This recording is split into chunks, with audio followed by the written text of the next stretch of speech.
రాజకీయాలలో పురాణ కథలు, పిట్ట కథలు, కట్టుకథలు ఇలాంటి రాజకీయ నేతల ప్రసంగాల్లో సర్వసాధారణంగా ఉంటాయి. ఇటీవల కాలంలో ఇలాంటి పురాణ కథల ఆ, ప్రాధాన్యత రాజకీయ నేతల ప్రసంగాల్లో పెరుగుతోంది. జగన్మోహన్ రెడ్డి కూడా అందరూ కూడా ప్రతిపక్షాలన్నీ తోడేళ్ళులా కలిసి వస్తున్నాయి, మారీచుల్లాగా వీళ్ళందరూ కూడా రాక్షస జాతికి చెందినటువంటి వాళ్ళు వీళ్ళు కనపడకుండా యుద్ధం చేస్తున్నారు అనేటువంటి విధంగా ఆయన మాట్లాడుతున్నటువంటి సందర్భం కూడా చూసాం. ఇప్పుడు తెలుగుదేశం జనసేన జెండా సభలో పవన్ కళ్యాణ్ కూడా ఈ విధమైనటువంటి పురాణ కథలు వీటికి సంబంధించినటువంటి విషయాల్లో ఆయన కూడా కొన్ని విషయాలు చెప్పారు. అది ఇప్పుడు తీవ్రంగా చర్చనీయాంశంగా మారింది. ఒక రకంగా పవన్ కళ్యాణ్ని విపరీతంగా ట్రోల్ చేస్తున్నారు. అధికార వైఎస్ఆర్ కాంగ్రెస్ పార్టీ అయితే పవన్ కళ్యాణ్ వ్యాఖ్యల్ని దుయ్యబడుతున్నారు.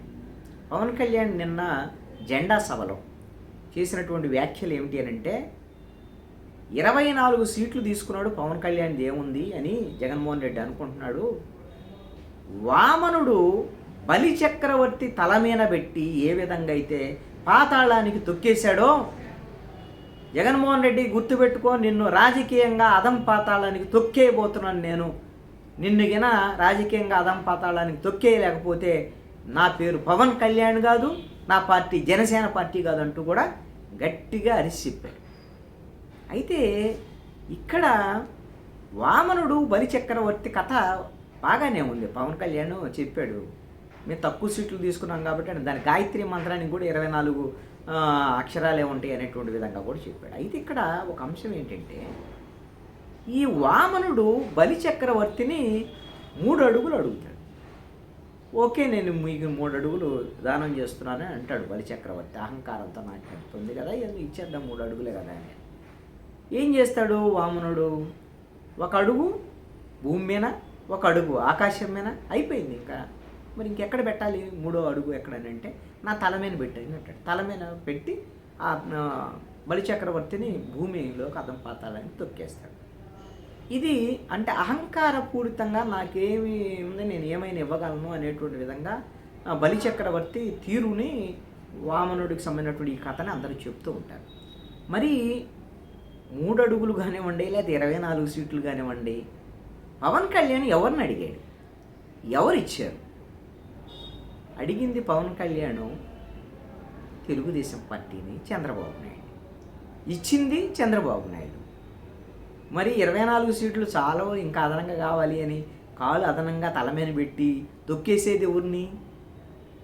సీట్లు తక్కువ ఇచ్చినటువంటి చంద్రబాబు నాయుడు దొక్కాలి కదా.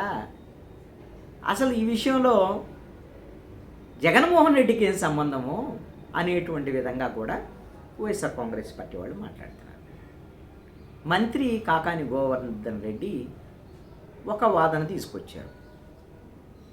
ఆల్రెడీ వామనుడిలాగా పవన్ కళ్యాణ్ నెత్తిన చంద్రబాబు నాయుడు కాలు పెట్టి తొక్కేశాడు.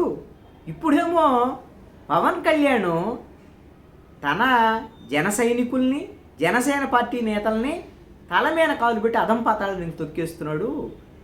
ఇది పవన్ కళ్యాణ్ వామనుడి కథ పరిస్థితి అనేటువంటి విధంగా మాట్లాడుతున్నారు. ఎప్పుడైనా సరే మనం పురాణ కథలు మాట్లాడేటప్పుడు, లేకపోతే దాన్ని సామెతలు చెప్పేటప్పుడు అవి తిరిగి మనకేమైనా తగులుతాయా అని చూసుకొని మాట్లాడాల్సినటువంటి అవసరం అయితే ఉంటుంది.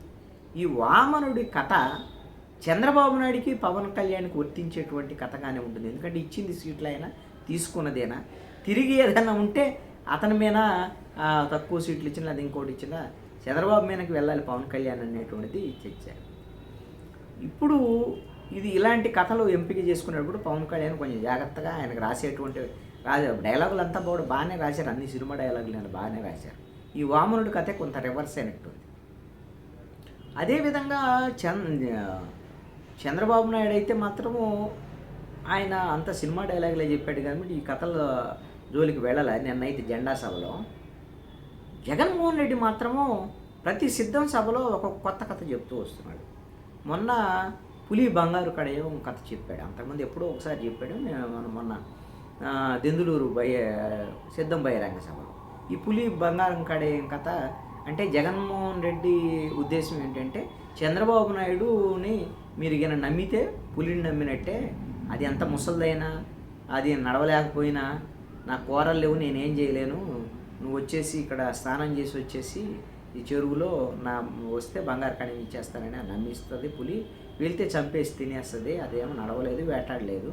కాబట్టి ఇప్పుడు చంద్రబాబు నాయుడు కూడా పరిస్థితి అదే. మీరు ఏమైనా నమ్మారు అని అంటే ఖచ్చితంగా అతను మిమ్మల్ని ఈ సంక్షేమ పథకాలను ఎత్తేసి మీకు నష్టపరుస్తాడు అని. అదేవిధంగా కొంత వ్యంగ్యంగా సైటైరిక్గా కూడా మళ్ళీ మీరు ఏమైనా రాంగ్ బటన్ నొక్కితే చంద్రముఖి బయటకు వస్తుంది, సైకిల్ ఎక్కిద్ది, గాజు గ్లాసులో మీ రక్తం తాగిద్ది, ఇంటింటికి వస్తుంది అనేటువంటి విధంగా డ్రాకులా, రక్తం తాగే డ్రాకులా లాగా వీళ్ళు ఉంటారు అనేటువంటి విధంగా కూడా మాట్లాడుతున్నటువంటి సందర్భం. ఇవన్నీ కూడా కొంత ఈ పురాణ కథలు ఇవన్నీ కూడా ఇప్పుడు ఎన్నికల సభల్లో కొంత చర్చనీయాంశం అవుతున్నాయి. ఈ పవన్ కళ్యాణ్ వామనుడు బలిచక్రవర్తి కథ మీద మాత్రం ఖచ్చితంగా వైఎస్ఆర్ కాంగ్రెస్ పార్టీ వాళ్ళే కాదు, జనరల్గా చాలామంది దీని మీద ట్రోలింగ్ చేస్తున్నారు. దీని మీద బాగా చర్చ జరుగుతున్నారు.